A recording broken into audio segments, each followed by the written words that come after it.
ठीक, देखो क्वेश्चन कर रहे थे काफी, ठीक है। लास्ट में 2 क्लास का लेक्चर को कंबाइंड यूट्यूब पे भी डाला हुआ है, तो चूंकि छोटा लेक्चर था उस दिन कम हो पाया था। आज आगे देखते हैं, न्यूमेरिकल कर रहे हैं, ठीक है। कुछ टाइप के किए थे लास्ट क्लास में, उससे आगे आज कर रहे हैं। तो देखो सिंपल कई टाइप के न्यूमेरिकल किए थे ना, आज कुछ और अच्छे न्यूमेरिकल करते हैं, तो देखते हैं। एक टी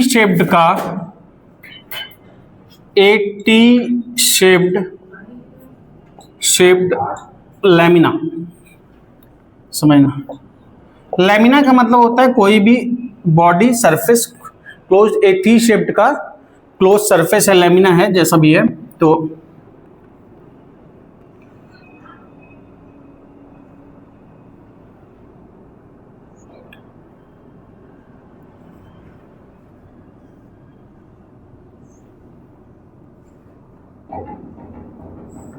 एक ही सा डायमेंशन है, टी शेप्ड का है, ठीक है। ये पूरी लेंथ जो है,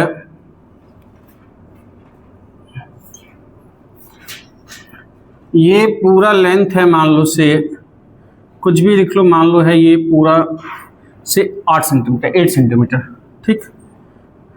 ये है तुम्हारा कुछ से 2 सेंटीमीटर, 2 सेंटीमीटर, ठीक। ये है, ये थिकनेस जो है ये भी कर लो कुछ 2 सेंटीमीटर। तो ये 2 हो गया, ये पूरा 8 है। तो हमको बताओ इधर और इधर मिला के कितना होगा, 6। तो इधर और उधर 6 मिलेगा, दोनों साइड यूनिफॉर्मली है, तो इधर क्या है 3 सेंटीमीटर और इधर भी क्या है 3 सेंटीमीटर। अब इस तरह का शेप दे रखा है, जरा बात को समझना। इस तरह का शेप दे रखा है और इस शेप का बोला है सेंटर ऑफ मास कहां से। अच्छा, सेंटर ऑफ मास जब बोला जाएगा तो आपको बोला जाएगा कि कहां से निकालना है। या तो ऑप्शन में दे दिया होगा, कि कहां से निकालना है, या फिर आपको सीधा पॉइंट दे देगा कि यहां से बताओ। तो मान लो सेंटर ऑफ मास बताना है कहीं से भी, मान लो इस पॉइंट को नाम दे दिया O, तो इसका पोजीशन ऑफ बताना है centre of mass from point O। तो centre of mass, find centre of mass, इस पूरे शेप का, इस पूरे लेमिना का सेंटर ऑफ मास फ्रॉम, उसका कोऑर्डिनेट बताना है सेंटर ऑफ मास का, कहां से, तो जहां से क्वेश्चन में कहा जाएगा वहीं से, तो सारे डिस्टेंस वहीं से मेजर होंगे। तो फ्रॉम O, जरा बात को समझना, ठीक है ना। सेंटर ऑफ मास का कोऑर्डिनेट बताना है पॉइंट O से। अब इस तरह के क्वेश्चन कैसे करते हैं मैं बता रहा हूं। इस क्वेश्चन में क्या है कि देखो मास नहीं गिवन है, ना, तो मास नहीं गिवन है। फॉर्मूला अगर हम लगाते हैं, चलो वर्टिकल हम x मान लेते हैं या y मान लेते हैं, y मान लिया जो भी है, तो YCM का फॉर्मूला क्या लिखते हैं, m1y1 plus m2y2 bye m1 plus m2, यही लिखते हैं। तो y1 y2 तो मान लो हम कुछ सोच भी लेंगे, पर m1 m2 तो गिवन नहीं है, m तो नहीं गिवन है। अगर m नहीं गिवन है तो फिर कैसे करें इस क्वेश्चन को।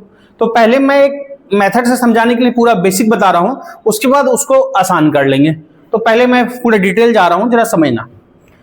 इस पूरे का सेंटर ऑफ मास कैसे निकाला जाए, तो इसको 2 पार्ट में मान सकते हैं। 2 पार्ट में कैसे मान सकते हो, एक पार्ट मान सकते हो तुम ये, एक लोअर वाला ये मान सकते हो, एक ये पूरा पार्ट, एक ये पार्ट, 2 पार्ट में इसको देख सकते हो। एक ये पूरा वर्टिकल पार्ट और एक पार्ट ऊपर वाला हॉरिजॉन्टल पार्ट। 2 रेक्टेंगल दिख जाएंगे, 2 रेक्टेंगल दिख जाएगा, एक ये वाला पार्ट और एक ये वाला पार्ट। तो पूरे शेप को इन 2 पार्ट से मान सकते हो कि मिलके बना है, मान सकते हो ना। तो पूरा शेप का मान सकते हो कि ये 2 पार्ट है। अब इन दोनों पार्ट का मतलब 2 हमको डायमेंशन हो गए, और उससे हमको क्या बताना है, सेंटर ऑफ मास बताना है, ठीक है। अच्छा, इसकी लेंथ नहीं दे रखी है ना, तो इसकी लेंथ भी कुछ दे रखी होगी, ये भी डायमेंशन दे रखा होगा, जो भी मानना है। मान लो ये दे रखा है, चलो कुछ दे रखा है, जितना भी इच्छा हो, मान लो कितना कर दे, 6 कर दे, जो भी बोलो, कोई दिक्कत नहीं। तो इसको कर दिया मान लो 6 सेंटीमीटर, ठीक। इसको बोल दिया 6 सेंटीमीटर, ठीक है। डायमेंशन दे रखा होगा, मास नहीं दे रखा है। अब एक बात हमको बताओ जरा, ये 1D बॉडी है, 2 डायमेंशन है कि 3 डायमेंशन है, 2D है, 2 डायमेंशन है, लेंथ थिकनेस रेक्टेंगल शेप है।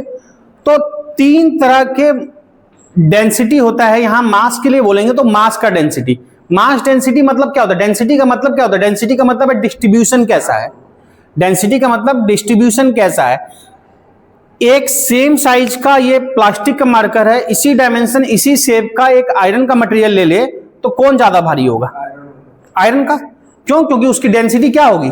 ज्यादा होगी, उसके मॉलिक्यूल ज्यादा करीब होंगे। तो जिसका मॉलिक्यूल ज्यादा करीब होगा उसका डेंसिटी ज्यादा है। तो हम जो डेंसिटी बोलते हैं, डेंसिटी का मतलब है डिस्ट्रीब्यूशन कैसा है। तीन टाइप के ऑब्जेक्ट कंसीडर कर सकते हैं। ऐसे दुनिया में देखा जाए तो हर एक ऑब्जेक्ट क्या है? 3D है। दुनिया में हर एक 3D हम अपने सहूलियत के हिसाब से 1D 2D कंसीडर कर देते हैं। एक सिंपल वायर ले लो तो वायर को क्या कंसीडर करते हैं? 1D। सही में ऐसे देखोगे तो वायर भी बेसिकली 3D है। उसका लेंथ के कंपेयर में जो ये थिकनेस है, उसका जो डाया है वो बहुत छोटा है, तो हम उसको 1D कंसीडर कर लेते हैं। वो भी एक सिलेंड्रिकल शेप है, तो 3D है। तो अगर मान लो कि वायर है, वायर को कैसे कंसीडर कर लेते हैं? 1D। चूंकि एक डायमेंशन के कंपेयर में, लेंथ के कंपेयर में बाकी डायमेंशन क्या है? बहुत छोटे हैं, तो वो क्या कंसीडर होता है? 1D। उसी तरह से 2D, जैसे ये बोर्ड है, अगर थिकनेस बोर्ड का नहीं सोच रहे हैं तो बोर्ड क्या है? 2D, लेंथ और थिकनेस। इसको एक स्ट्रेट लाइन पे नहीं रख सकते, वायर को उठा के एक स्ट्रेट लाइन पे रख सकते हो, एक एक्सिस पे रख सकते हो, एक्स एक्सिस या वाई एक्सिस या जेड एक्सिस, तो 1 डायमेंशन है। जिसको एक एक्सिस पे नहीं सेट किया जा सकता वो 2 डायमेंशन है। आप पेज को, किसी पेज लिए A4 पेज या कैसा भी पेज या बोर्ड को उठा के एक एक्सिस पे नहीं रख सकते, 2 एक्सिस का जगह लेगा, इसको बोलते हैं 2D। और 3D क्या है? जिसमें कि तीसरा डायमेंशन भी आ गया, मतलब लेंथ है, ब्रेथ है, और ये भी नेग्लेक्ट ना कर सकें इसका हाइट या डेप्थ या जो भी मोटाई, वाइड, थिकनेस। अगर तीनों डायमेंशन हो गया, लेंथ, थिकनेस और ये हाइट बोल दो, ठीक है, हाइट।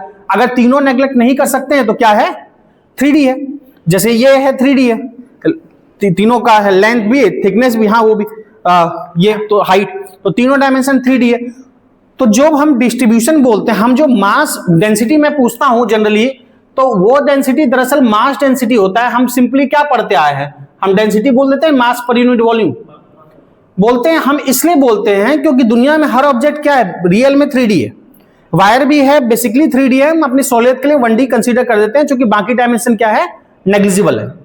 तो अगर देखा जाए, अगर हम वायर को 1D मान रहे हैं तो फिर डेंसिटी 3 टाइप के होंगे। डेंसिटी का मतलब डिस्ट्रीब्यूशन। अगर चीज है कोई लेंथ हो, समझना, अगर मैं बोल रहा हूं मास पर यूनिट लेंथ, किसके लिए बोलेंगे? केवल लेंथ एक डायमेंशन 1D के लिए। अगर 1D के लिए बोल रहे हैं, 1 डायमेंशन के लिए, तो क्या बोलेंगे? मास पर यूनिट लेंथ। वायर के लिए बोल रहे हैं तो क्या बोलेंगे? मास पर यूनिट लेंथ। ये भी डेंसिटी है। इसको लिख लिया, मान लो लैम्डा से लिखते हैं। इसको क्या पढ़ेंगे? इसको बोलेंगे लीनियर डेंसिटी, यानी लेंथ के अलोंग डिस्ट्रीब्यूशन, लेंथ के अलोंग मास कैसे डिस्ट्रीब्यूटेड है, इसको बोलेंगे लीनियर डेंसिटी। उसी तरह से तुम्हारा अगर 1 डायमेंशन बोला, इसी तरह से मान लो 2 डायमेंशन कंसीडर करते हैं, 2D। 2 डायमेंशन में क्या बोलेंगे? 2 डायमेंशन आ गया, तो 2 डायमेंशन आ गया मतलब क्या आ गया? एरिया आ गया। लेंथ इंटू थिकनेस का मतलब क्या है? Area. Length into thickness 2 dimension लोगे तो क्या आ जाएगा? एरिया। मीटर स्क्वायर लिखते हो, मीटर इंटू मीटर। तो मास पर यूनिट एरिया को क्या बोलेंगे? इसको बोलते हैं एरिया डेंसिटी या सरफेस डेंसिटी। इसके सिंबल कुछ भी यूज कर सकते हो, लेकिन जनरल सिंबल जो यूज होता है वो बता रहे हैं। उसको लिखते हैं सिग्मा से, उसको लिखते हैं सिग्मा से। इसको क्या सिंबल पढ़ते हैं? जैसे इसको पढ़ते हैं थीटा, एंगल के लिए थीटा पढ़ते हैं, उसी तरह से इस तरह के सिंबल को पढ़ते हैं सिग्मा, अलग अलग। तो इसके लिए हमने सिग्मा यूज किया। सिंबल कोई भी यूज करो, फर्क नहीं पड़ता, बात समझ में आनी चाहिए। तो इसको बोलते हैं एरिया डेंसिटी, इसको बोलते हैं एरिया डेंसिटी या फिर सरफेस डेंसिटी। सरफेस बनता है कब? सरफेस कब बनता है? 2 डायमेंशन के मिलने से सरफेस बनता है। तो सरफेस 2 डायमेंशन के मिलने से, किसी सरफेस पे किसी को रखना है तो सरफेस कब बनेगा? बोर्ड एक सरफेस है, जब 2 डायमेंशन मिलता है, लेंथ, थिकनेस, ब्रेथ मिलता है, तो इसको सरफेस डेंसिटी भी बोलते हैं। इसलिए उसके बाद तीसरी बॉडी जिसको 3D कंसीडर कर रहे हैं, जिसकी हाइट भी ठीक ठाक है, नेग्लेक्ट नहीं कर सकते, तो उसको क्या बोलते हैं? मास पर यूनिट वॉल्यूम, उसको बोलेंगे 3D। 3D में 3 डायमेंशन में बात कर रहे हैं, तो मास पर यूनिट वॉल्यूम। तो मास पर यूनिट वॉल्यूम m/v जिससे लिखो, इसको किससे लिखते हैं? रो से। इसको बेसिकली हम बोल देते हैं, इसी को हम डेंसिटी बोल देते हैं रफली। बेसिकली ये भी बोला जाए तो क्या है? ये वॉल्यूम डेंसिटी है। ये क्या है? Volume density. तो 3 टाइप का बात करते हैं, ठीक है। वायर कैसे कंसीडर करेंगे? 1D। एक पेज है, रेक्टेंगल है, स्क्वायर है, डिस्क है, इन सबको क्या कंसीडर करेंगे? 2D। इसको क्या कंसीडर करेंगे? एक सर्कल को या रिंग को, सर्कल को 1D कंसीडर कर सकते हैं। सर्कल को 1D कंसीडर करेंगे, क्योंकि एक वायर लो, वायर क्या है 1D है, उसको फोल्ड कर दो वही सर्कल बनेगा। तो सर्कल को क्या कंसीडर करते हैं 1D, जहां पे लेंथ क्या बन जाता है सर्कमफ्रेंस बन जाता है L equal to 2 pi R, तो वो भी क्या कंसीडर होता है 1D। 2D क्या है, डिस्क है, आपका बोर्ड दिख रहा है 2D है, तुम्हारा रेक्टेंगल है, स्क्वायर है, सब क्या है 2D। 3D क्या है, जहां पे तीसरा डायमेंशन नेग्लेक्ट ही ना कर सको, क्यूब है, क्यूबाइड है, और क्या है सिलेंडर है, आपका स्फेयर है, ये सब। सॉलिड स्फेयर क्या है, सॉलिड स्फेयर क्या है, वो तो ठीक है, मतलब इन तीनों में क्या है 1D 2D 3D 3D। Hollow sphere क्यों, हॉलो स्फेयर में 2 डायमेंशन है, हॉलो स्फेयर को दबा दोगे ना, चिपटा कर दोगे तो क्या आ जाएगा 2 डायमेंशन, 2 डायमेंशन है, उसी को खोल दो क्या बन जाएगा हॉलो स्फेयर, अंदर खाली है, तो ये क्या हो गया 2D। तो तीनों कंसीडर क्लियर हुआ। अब जरा देखो, ये तो बेसिक बताना था, ये इसलिए बता रहा हूं कि ये कौन सा बेसिक चीज है पता होना चाहिए, आगे चल के जब 12th में आओगे तो डिस्ट्रीब्यूशन किसी का भी हो सकता है। मास को देख रहे हैं कैसे डिस्ट्रीब्यूटेड है, लेंथ में है, एरिया के लॉन्ग है, वॉल्यूम के लॉन्ग है। उसी तरह चार्ज जब देखते हैं तो उसको बोलते हैं चार्ज डेंसिटी, कि चार्ज वायर पे डिस्ट्रीब्यूटेड है, कि चार्ज रेक्टेंगुलर सरफेस पे डिस्ट्रीब्यूटेड है, कि चार्ज पूरे वॉल्यूम पे डिस्ट्रीब्यूटेड है, उसको चार्ज डेंसिटी वहां बोल देंगे। वहां पे फिर बोल देंगे charge per unit length, charge per unit area, charge per unit volume. तो किसी का भी डेंसिटी होता है, डेंसिटी का मतलब होता है वो पर्टिकुलर चीज जिसको देख रहे हैं वो गिवन डायमेंशन में कैसे डिस्ट्रीब्यूटेड है। बात समझ में आ रही है? चलो अब क्वेश्चन पे आते हैं, इधर समझो। यहां पे 2 टाइप का शेप दिख रहा है, एक बार में नोट कर लेना, पहले इधर देख लो, क्वेश्चन देख लो। अब क्वेश्चन पे आते हैं। जैसा 2 टाइप का शेप दिख रहा है, एक हमको ये वर्टिकल दिख रहा है, एक हॉरिजॉन्टल पार्ट दिख रहा है। तो हम दोनों को एक एक बॉडी कंसीडर कर लेते हैं, एक वर्टिकल को एक बॉडी कंसीडर कर लिया, हॉरिजॉन्टल को एक कर लिया। मुझे एक बात बताओ, ये वर्टिकल रेक्टेंगुलर शेप है, इसका वर्टिकल पार्ट का सेंटर ऑफ मास कहां होगा? बीच में, मतलब, और सारे डायमेंशन वहीं से लेने हैं जहां पे क्वेश्चन में पूछा गया है। क्वेश्चन में बोला गया O से, तो सारा जो डायमेंशन O हमारा ओरिजिन हो गया, सारे डायमेंशन हम O से ही लिया करेंगे फिर। तो ये कितनी दूरी पे होगा? ये वर्टिकल पार्ट का सेंटर मास कहां होगा? बीच में होगा। टोटल कितनी लेंथ है? 6 का मिड क्या होगा? 3। तो ये कहां होगा? ये होगा 3 सेंटीमीटर। 1 कैसे तुम कंसीडर किए? 2 सेंटीमीटर है सर। ये ओरिजिन हो गया ना? तो ओरिजिन हो गया इसका। x1 कैसे तुम सोच लिए? x1 कैसे सोचे, पहले समझो तो बात को। x तुम 1 कैसे सोचे? अगर ये ओरिजिन है, अगर एक्सिस बनाने की इच्छा भी है तो ये x एक्सिस हो जाएगा। अगर हॉरिजॉन्टल को x माने हो और वर्टिकल को y माने हो तो ये y हो जाएगा, होगा? ये y होगा। तो ये जो पॉइंट है सेंटर ऑफ मास कहां पे आएगा? y एक्सिस पे आएगा। और y एक्सिस पे x की वैल्यू क्या होती है? तो ऑरिजिन का कोऑर्डिनेट अगर लिखने की इच्छा है x, तो 0,3 लिखेंगे ना, 1 नहीं लिखेंगे ना। बात समझ में रहे हो? तो खैर x की जरूरत ही नहीं है हमको, y में ही जाएगा, सेंटर ऑफ मास कहां जाएगा? y में ही जाएगा। बात समझ रहे हो? तो ये इस पार्ट का वर्टिकल का सेंटर ऑफ मास कहां आएगा? 3 सेंटीमीटर पे। तो ये समझ पा रहे हो? एक हॉरिजॉन्टल पार्ट है, उसका सेंटर ऑफ मास कहां होगा? इसके लिए देखोगे तो 1, इसके डायमेंशन से देखोगे तो इसके लिए सेंटर मास कहां जाएगा? 1 पे। लेकिन सारे डायमेंशन इसके लिए इसके मिड में आएगा, ये बात सही है। लेकिन हमको सब देखना कहां से, सेंटर ऑफ मास लाई कर रहा है किस जगह से? ओरिजिन से कहां लाई कर रहा है? तो ओरिजिन तो मेरा O पे है, क्वेश्चन में जहां दे रखा होगा वो ओरिजिन है। तो ओरिजिन से इसका हाइट कितना हो जाएगा? ओरिजिन से हाइट क्या हो जाएगा? 6 + 1 7। इसका इंडिविजुअल, इस पार्ट का इंडिविजुअल सेंटर ऑफ मास कहां होगा? इसके बीच में होगा, हॉरिजॉन्टल का। बात समझ रहे हो? 2 का है 1 पे होगा। पर इसकी डिस्टेंस ओरिजिन से दूरी कितनी है? ओरिजिन से दूरी एक तो ये हो गया, और 6 सेंटीमीटर यहां है ना, तो ओरिजिन से कितनी दूरी पे है? 7 सेंटीमीटर। तो दोनों का इंडिविजुअल सेंटर ऑफ मास पता लग गया। फॉर्मूला YCM क्या लिखते हैं? M1Y1 + M2Y2 / M1 + M2। तो Y1 Y2 तो पता लग गया हमको दोनों का। अब दोनों का मास पता कर लें। M1 M2 मास गिवन नहीं है, हमको पता करना पड़ेगा। तो मास नहीं पता तो कैसे कंसीडर करेंगे? क्या चीज देखेंगे, जरा ध्यान समझना। फॉर्मूला सिंपल हमको ये बैठाना है, YCM। मान लो हॉरिजॉन्टल पार्ट, वर्टिकल पार्ट, कुछ भी है। हॉरिजॉन्टल पार्ट, इसका मास मान लो कुछ हॉरिजॉन्टल पार्ट का मास मान लो से M1, और वर्टिकल पार्ट का मास मान लो से M2। तो हम क्या लिखेंगे, m1y1, और इसका जो ये 3 सेंटीमीटर है ना, इसको y1 मान लो। हॉरिजॉन्टल पार्ट का मास मान लिया हमने, सॉरी वर्टिकल पार्ट का मास मान लिया m1, और इसका सेंटर ऑफ मास का कोऑर्डिनेट मान लिया y1। वर्टिकल पार्ट का मास मान लिया m2, और इसके सेंटर ऑफ मास का कोऑर्डिनेट क्या हो जाएगा, वर्टिकल पार्ट के सेंटर ऑफ मास का कोऑर्डिनेट क्या हो जाएगा, 6 + 1 7 सेंटीमीटर, 6 यहां से और 6 और 1 7 सेंटीमीटर। बात समझ में आई? तो y1 पता है, y2 पता है, m1 y1 प्लस हमने वर्टिकल को माना है m2 y2 divide by m1 plus m2। Simply इस फॉर्मूले पर रख देंगे, आंसर आ जाएगा। लेकिन y1 y2 तो पता कर लिया, m1 m2 नहीं गिवन है। तो तरीका क्या है कि हमको ये बॉडी दोनों रेक्टेंगल कैसे कंसीडर होगा, इंडिविजुअली 1D की 2D? रेक्टेंगल है 1D। 1D।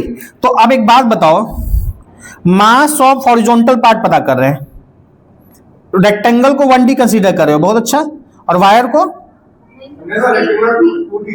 रेक्टेंगुलर को 2D कंसीडर करेंगे ना। बोर्ड क्या है, 2D है, तो रेक्टेंगल क्या है, 2D है ना। Mass of vertical part, vertical part का मास मान लो m1 माना था। को एक बात बताओ, यूनिट एरिया के मास को हम लिख रहे हैं सिग्मा से, सिग्मा मास पर यूनिट एरिया, यूनिट का मतलब 1, यूनिट एरिया का मास है सिग्मा, तो इसका मास कितना होगा वर्टिकल का, इनटू दैट एरिया। 1 का मास है सिग्मा, मास per unit area, simple math, 1 का मास है सिग्मा, तो इसका मास कितना होगा इनटू ये एरिया लिखेंगे।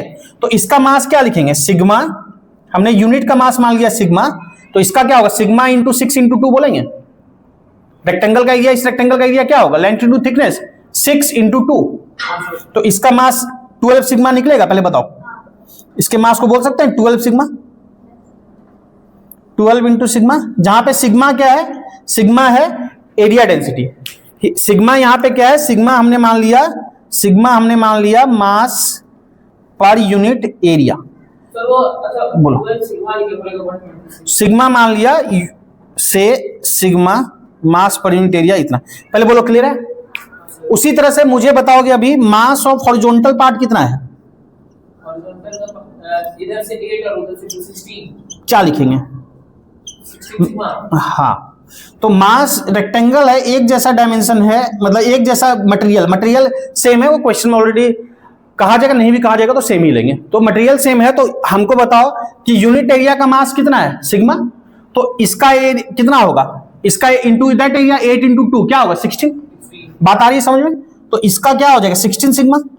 इसी तरह से सिग्मा इंटू 16, यूनिट एरिया का मास इतना, तो इस एरिया का क्या इंटू दैट एरिया। पहले बताओ, ये क्लियर हुआ? बस हो गया, फॉर्मूले में रख दो। अब देखो, हमको YCM चाहिए था, जो मानना है कुछ भी मान लो, फाइनल आंसर में वो नहीं देखना चाहिए, फाइनल में उतना ही डेटा होगा जो क्वेश्चन में है। तो 12 सिग्मा इंटू y1 कितना है बताओ, देख के जल्दी, वर्टिकल का प्लस 16 सिग्मा, y2 बताओ कितना है इंटू 7, और m1 प्लस m2 कितना है 12 सिग्मा प्लस 6 सिग्मा, या कॉमन भी ले सकते हो, या चलो मैं अभी पूरा ही लिख देता हूं, 12 सिग्मा प्लस 16 सिग्मा, ठीक है ना, क्लियर है? अब ये कितना होगा, 12 3 36, 36 सिग्मा प्लस 16 7, 16 7, बहुत सुंदर, 98, 112, पहाड़ा कहाँ भूल जाते हो। अच्छा 16 7, 12 और 16 12 28 सिग्मा 28, ठीक। तो सॉल्व करना है सिंपल YCM, तो YCM इक्वल टू क्या हो जाएगा, 36 और 112 कितना होगा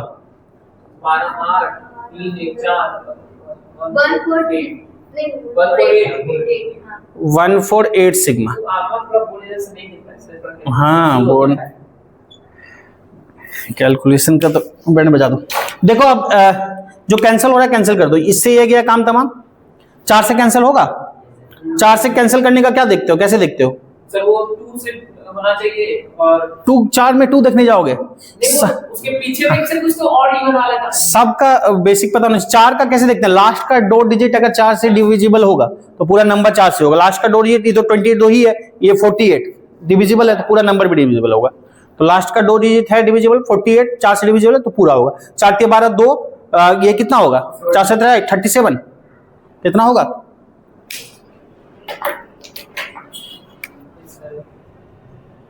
क्या ठीक है, हाँ सर। 37/7 यही होगा। 37/7 इसको सर और डेसिमल में ला, डेसिमल में ले आएंगे तो 7 5 35 2, कितना लिखेंगे, 7 दूनी 14, 6 फिर क्या लिखेंगे, 7 8 56, तो 5.28 समथिंग सेंटीमीटर, या राउंडिंग अप करके 5.3 सेंटीमीटर भी लिख सकते हो। पहले बात बोलो, समझ में आया। अब एक बात ध्यान देना, हमने क्या किया, ये 2 डायमेंशन था तो यूनिट एरिया का मास पता किया, इंटू गिवन एरिया का इंटू दैट एरिया कर दिया, तो 2 पार्ट में करके हॉरिजॉन्टल वर्टिकल निकाल दिया, y1 y2 दोनों का एक ही ओरिजिन से देख सकते हैं, निकाल सकते हैं, वो लिख लिया। उसके बाद यूनिट का इतना, तो मास निकल गया मेरा सिग्मा के टर्म में, फिर लास्ट में क्या होगा, जब रखे तो सिग्मा सिग्मा क्या हो गया, कैंसिल हो गया। तो समझे, तो इस तरह से निकलता है। अच्छा ध्यान रखना, क्वेश्चन में जहां से पूछा जाएगा ना, सारा y1 y2 वहीं से लेंगे। कहने का मतलब क्या है, इस क्वेश्चन में से अगर मान लो o यहां दे देता, इस क्वेश्चन में o यहां दे देता, बोलता यहां से बताओ, तो फिर बाकी इसमें तो फर्क नहीं आता, y1 y2 में फर्क आ जाता। फिर हम इसके लिए जो सेंटर ऑफ मास इसका लेते, ये सेंटर ऑफ मास इसका कितना होता, 1 सेंटीमीटर। हॉरिजॉन्टल पार्ट का बात समझ में आ रहा है। फिर सारा डायमेंशन यहां से मेजर होता। क्वेश्चन में यहां ओ दिया है तो सब दोनों का सेंटर ऑफ मास कहां से निकाले, यहां से। क्वेश्चन में ओ ऊपर दे देता तो फिर यहां से निकालते, तो यहां से एक का क्या हो जाता, 1, समझ में आ रहा है, और दूसरे का कितना हो जाता, इसके बीच में यानी 3 और 2 कितना हो जाता, 5। एक इसका 1 होता, हाँ इस वाले का, हाँ सर। और वर्टिकल वाले का कितना होता, फिर सेंटर ऑफ मास का कोऑर्डिनेट, वर्टिकल वाले का यहां से डिस्टेंस कितना होता, वर्टिकल के सेंटर ऑफ मास का, ऊपर से 3 है सर, 4 होगा, 4 से। 4 जल्दी बताओ तुरंत। ऊपर वहां पे ऐसा खतरनाक चेहरा बना रहा है, सब क्या पूछ दिए पता नहीं। 2 3 5, 5 होगा ना बालक, ये 6 का आधा 3 होगा, हाँ सर, तो यहां ये 3 हो गया, हाँ सर, और इसका डिस्टेंस क्या था, 2, तो 3 + 2 5 नहीं होता, हाँ सर। समझ में आ रही है बात। तो जहां से क्वेश्चन में बोला जाएगा वहीं से लेंगे। क्वेश्चन में बॉटम से दिया है तो बॉटम से लेंगे, टॉप से दिया है तो टॉप से लेंगे। इतनी बातें क्लियर है। इसको पहले नोट कर लो, फिर और आसान एक तरीका बताएंगे, लेकिन पहले इसको नोट कर लो। देखो इस क्वेश्चन को क्या है कि ठीक है, इस तरह से मेथड से जाने। अब देखो इसमें एक चीज निकल के आएगा बढ़िया कंक्लूजन, और वैसे करेंगे क्वेश्चन को, कंपटीशन में वैसे ही करेंगे। आप समझो जरा बात को, ये जो था इस पार्ट का m1 y, ये लिखे ना, m1 को क्या लिखे, सिग्मा इंटू दिस, और m2 को लिखे सिग्मा इंटू दिस, ये लिखे ना। तो ये बताओ, ये इसका एरिया है, इसका एरिया कुछ है, मान लो इसका एरिया को हमने a1 बोला, ध्यान से समझना, इसका एरिया को a1 बोला, और ये वाला जो हॉरिजॉन्टल पार्ट है इसके एरिया को हमने a2 बोला, ठीक है, इसके एरिया को क्या बोला, a2 बोला। अब जरा यहां पे देखना, हमने क्या लिखा, m1 y1 लिखे है ना, तो m1 y1 लिखे हैं, m1 जो है वर्टिकल पार्ट का मास क्या लिखे, सिग्मा लिखे ना, इनटू एरिया है, ये सिग्मा है, और ये वर्टिकल पार्ट का एरिया है, यही a1 है ना, वही तो की है ना, यूनिट मास का एरिया इतना, ये क्या डेंसिटी है, unit area, sorry unit area का मास सिग्मा, तो इतने एरिया का क्या इंटू दैट एरिया, 12 क्या इसका एरिया ही तो था, 6 × 2 6 × 2। उसी तरह से ये सिग्मा, और 16 क्या था, एरिया था हॉरिजॉन्टल पार्ट का, a2 लिखा है इसको, यही तो था ना, 2 × 8 16, यही तो है ना, इसी को लिख रहे हैं, जरा समझो यहां पे। तो m1 के जगह हम लिख सकते हैं, m1 क्या है बेसिकली, सिग्मा इंटू a1 था, यही तो किए है ना, m1 सिग्मा इंटू a1 किए हैं, और y1 जो है y1 ठीक है, m1 के जगह लिखा सिग्मा इंटू a1, यही था, यही तो किए ही है, उसी को जो किए हैं उसी को ब्रेक करके थोड़ा लिख रहे हो, जो किए हैं वही दिखाते हुए लिख रहे हैं। ये सिग्मा इंटू a2 था, ठीक, नीचे m1 क्या था, सिग्मा इंटू a1 है, और m2 क्या है, सिग्मा इंटू a2 है। पहले बताओ यही है, सब में से सिग्मा कॉमन लेके कैंसिल हो जाएगा ऊपर नीचे, तो सिग्मा कैंसिल हो जाएगा। अगर सिग्मा को कैंसिल ही होना था तो हम सिग्मा का लोड ही क्यों लिए, समझना बात को, हम सीधा नहीं बोल देंगे a1 y1 plus a2 y2 by a1 plus a2, बोल सकते हैं ना, a1 y1 plus a2 y2 bye a1 plus a2। अगर मास नहीं गिवन है तो हम सिग्मा का लोड ही क्यों लें, हम डायरेक्ट ये ना कर ले, डायरेक्ट ये करने का क्या मतलब है, जरा देखो A1Y1 यानी एक पार्ट का एरिया और उसका सेंटर ऑफ मास का कोऑर्डिनेट ओरिजिन से, तो इसका एरिया क्या है 6 × 2 12, समझो 6 × 2 12 डायरेक्ट लिखे, इंटू Y1 इसके सेंटर मास का कोऑर्डिनेट ओरिजिन से क्या है 3, तो 12 × 3 प्लस इसका एरिया क्या है 16 और उसका सेंटर मास का कोऑर्डिनेट कितना था ओरिजिन से 7 into 7 divide by area A1 plus A2, A1 ये क्या था 12 और ये 8 × 2 क्या है 16, तो क्या लिखे 12 प्लस 16, पहले बताओ क्लियर है 36 और 112 148 वही चीज आएगा ना। तो इससे फायदा क्या हुआ, हम सिग्मा उंगा सोचने से बच गए, सिग्मा वगैरह सोचने से बच गए, कुछ भी नहीं करना था हमको, सिंपली क्या करना है A1Y1 plus A2Y2 bye A1 plus A2, कोई की यूनिट का इतना तो इतने का कितना कोई जरूरत नहीं है, तो हम डायरेक्ट इसी को फॉर्मूला क्यों ना यूज करें A1Y1 plus A2Y2 bye A1 plus A2, समझे। तो मोमेंट ऑफ इनर्शिया निकालने के दो तरीके हैं, दरअसल होता क्या है ना, ये तरीका जो अभी आपके 12th लेवल पे यही पढ़ते हैं, तो ये बेसिकली ये है, बोलते हैं मास के हेल्प से निकाल रहे हैं, तो इसको बोलते हैं मास मोमेंट ऑफ इनर्शिया, ठीक है। और ये पढ़ते हैं, ये बीटेक में जाके फिर यही यूज करते हैं, या फर्दर जो फिजिक्स पढ़ोगे तो बीटेक वगैरह में या फर्दर फिजिक्स पढ़ोगे तो इसी को धड़ल्ले से यूज करते हैं, इसको बोलते हैं एरिया मोमेंट ऑफ इनर्शिया। ये दरअसल ऐसा कुछ नहीं है, इसी से आया, तो एरिया मोमेंट ऑफ इनर्शिया हम इसी को क्यों ना यूज करें, एरिया के हेल्प से मोमेंट ऑफ इनर्शिया निकाला, मास के हेल्प से निकाला, तो हम एरिया के हेल्प से निकालेंगे अगर मास नहीं गिवन है तो। बात समझ में आई, क्लियर है। तो A1Y1, अच्छा इससे दो तीन चीजों और मैं निकाल रहा हूं, जरा ध्यान से समझना, ठीक है। इस क्वेश्चन को तो कर लिया, या आगे भी कर लेंगे अभी क्वेश्चन। एक बात और जरा ध्यान देना यहां पे कि जैसी बॉडी रहेगी, ये जैसे कैसा था 2D था, ये 2D था, समझना ये 2D बॉडी था, तो हमने क्या यूज किया area moment of inertia use किया 2D के लिए, 2D बॉडी के लिए हमने area moment of inertia use किया। अगर 3D बॉडी होता, जरा ध्यान से सुन समझना जो बता रहा हूं, अगर 3 डायमेंशनल बॉडी होता, 3 डायमेंशनल बॉडी होता तो उस केस में क्या करते, जो जैसा ही बॉडी होता, मैं एक बात बता रहा हूं, तो वहां पे जैसे यहां पे सिग्मा यूज किया, वहां पे क्या करते रो मास पर यूनिट वॉल्यूम, ध्यान समझना, यूनिट मास का वॉल्यूम इतना है, तो गिवन मास क्या है इनटू दैट वॉल्यूम, एरिया की जगह वॉल्यूम बात करते ना, समझ पा रहे हो कि नहीं समझ पा रहे हो, यस नो जल्दी बताओ।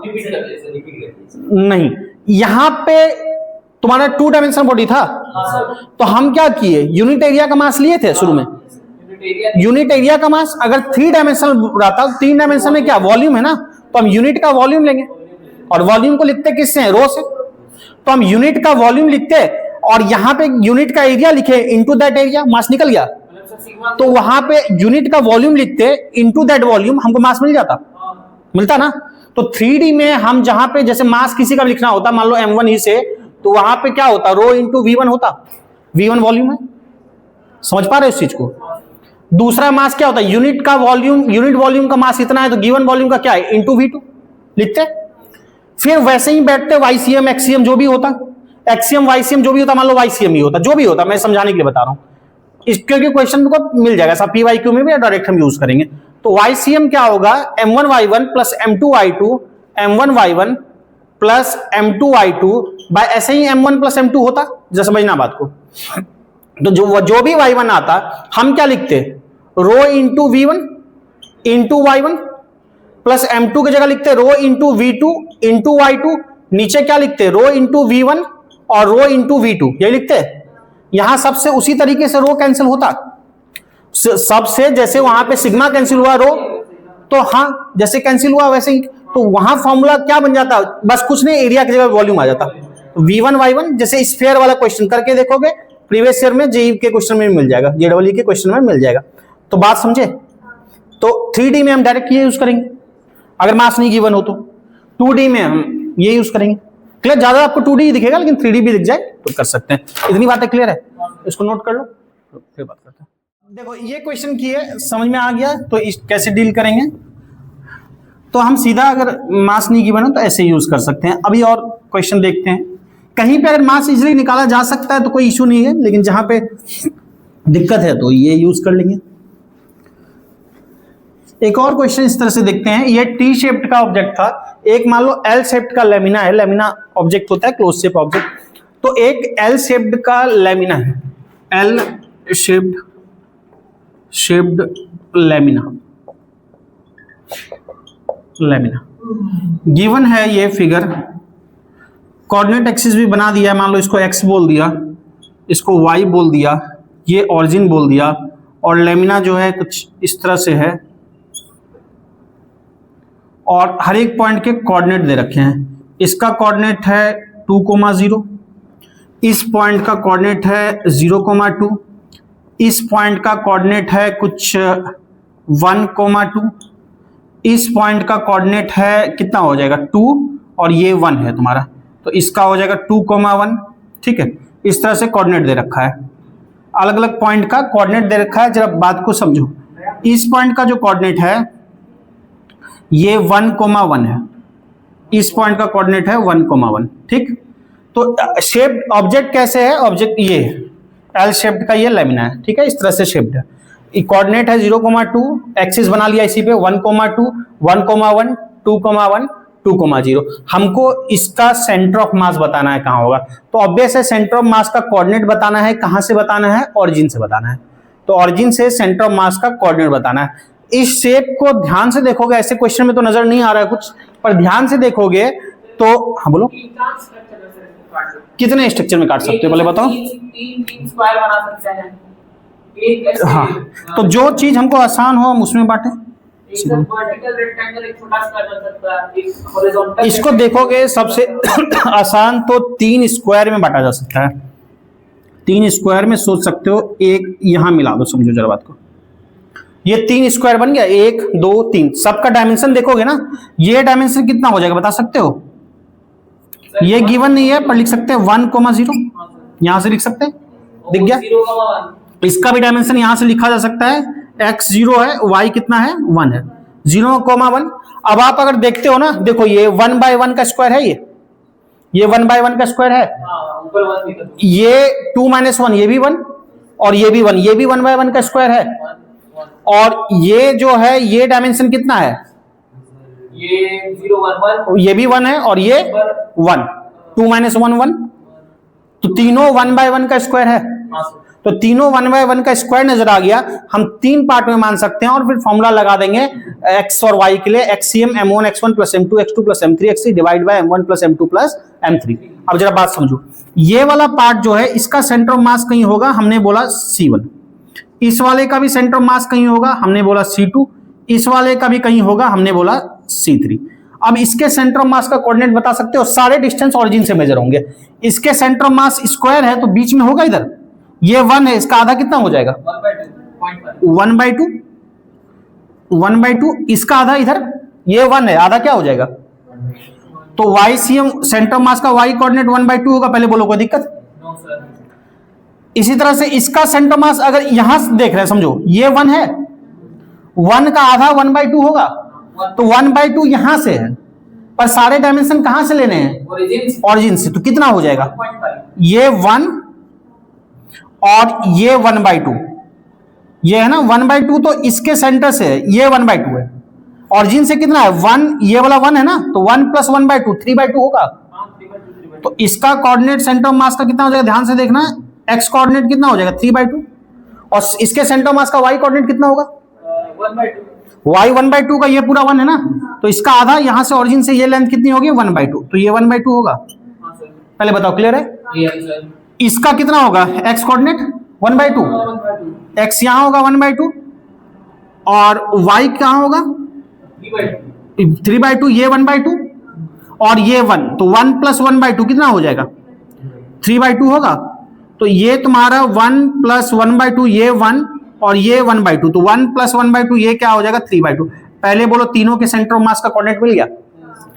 अब इसको सुनो, या तो एरिया कॉन्सेप्ट से बना लोगे, या फिर स्मार्ट वे क्या है, अच्छा डेंसिटी दिया रहेगा कि डेंसिटी क्या है, यूनिफॉर्म डेंसिटी, मतलब तीनों का डिस्ट्रीब्यूशन मास का एक जैसा है, तो अगर यूनिफॉर्म डेंसिटी है तो एक बात बताओ, डेंसिटी यूनिफॉर्म हो गई, सबका डायमेंशन एक जैसा 1/1 का स्क्वायर है, सारा 1/1 का स्क्वायर है, तीनों का मास बराबर होगा, एक जैसा ही ना, डेंसिटी एक जैसा है, 1/1 1/1 1/1, शेप एक जैसा है, तो सबका मास क्या होगा, सेम होगा।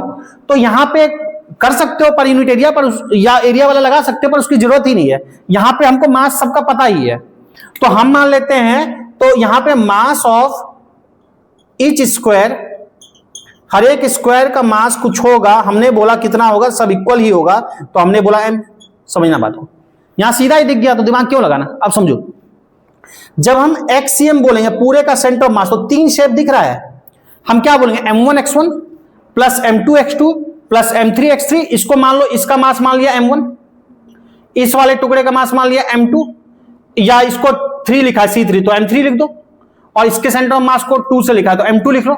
ये 3 है, तो हम फॉर्मूला क्या लगाएंगे, simple, m1x1 plus m2x2 plus m3x3 divide by m1 plus m2 plus m3, ये बोलेंगे m1 plus m2 plus m3। पहले बोलो, क्लियर है।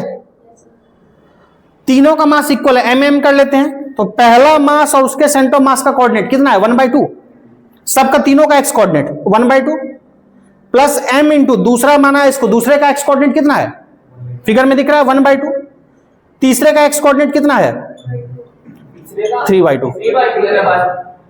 किसी को कुछ मान लो, एक का 1/2, C1 इसको लिखा, इसको C2 लिखा, इसको C3 लिखा, तो ये 1/2, ये 1/2, ये 3/2 है, तीनों का x कोऑर्डिनेट, और divide by m plus m plus m, तो m प्लस m 3m होगा। तो ये कितना होगा जरा बताओगे, m/2 m/2 3/2 कितना हो जाएगा, ये m/2 m/2 m हो जाएगा, और m प्लस 3m/2 कितना हो जाएगा, ये 5m/2 होगा।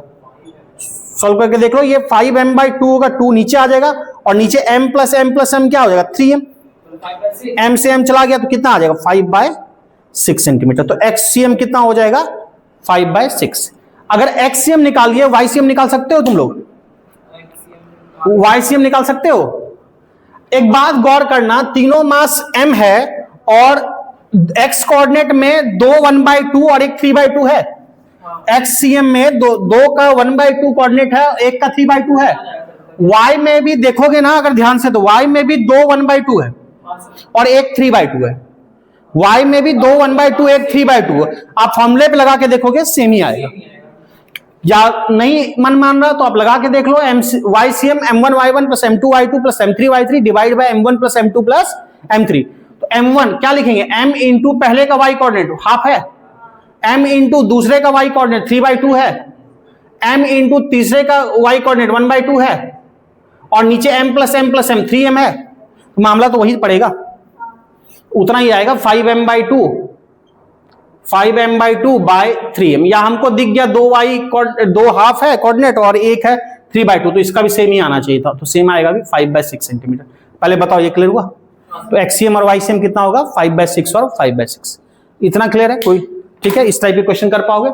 तो आज यही रहने देते हैं, कॉन्सेप्ट भी बताया कुछ, कल फिर क्वेश्चन ही करेंगे। तो इस पे अभी 2-3 लेक्चर क्वेश्चन ही चलेगा, उसके बाद इसमें इंटीग्रेशन का यूज देखेंगे।